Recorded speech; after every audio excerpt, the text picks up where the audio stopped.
A very good morning, everybody. We are going to work with database transaction states now. In our previous section, we have seen what is the transaction management, the ACID property. Whenever we have the transaction in our system, we need to make it secure. In our next chapter, we have seen the ACID property. Every transaction need to follow the ACID property to make it sure the transaction happens in a secured way. A transaction follows different states. A transaction in database management system can be one of the following states. Just like when we go through, it is active state, then read write mode, then we have partially committed, permanent changes, committed, terminated.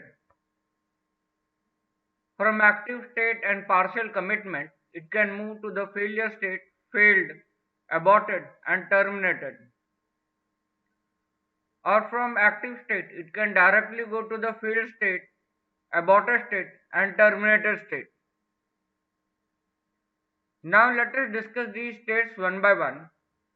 Now database management system transaction.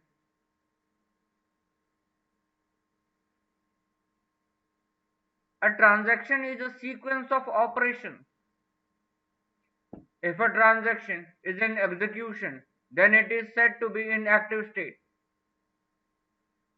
It does not matter which step is in execution until and unless the transaction is executing and it remains in active state. Failed state.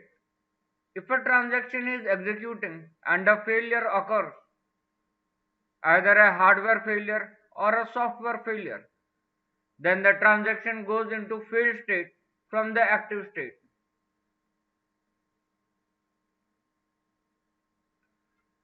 Partially committed state.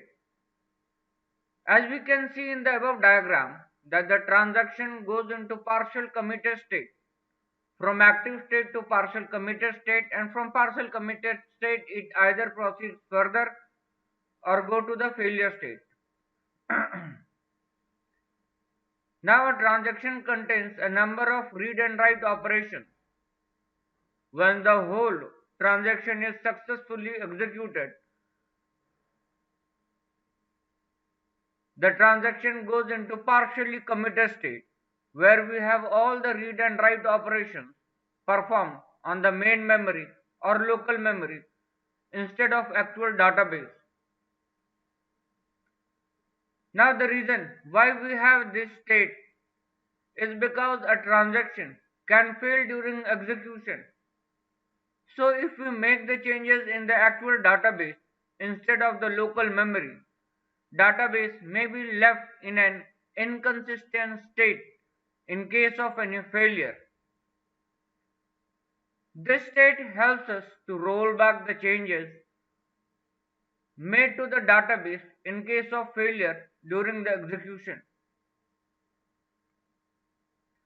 Committed state.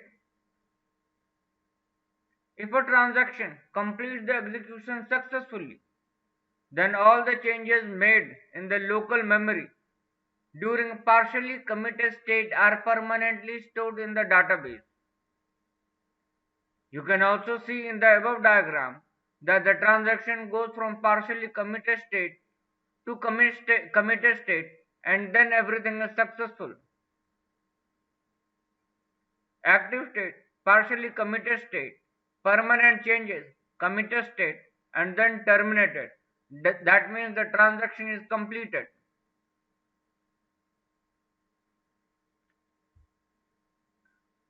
Aborted state.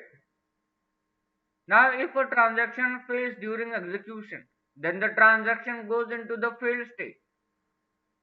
The changes made into the local memory or the buffer are rolled back to the previous consistent state, and the transaction goes into aborted state from the failed state.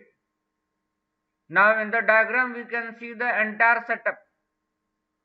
how from active state it is moving to partial committed state.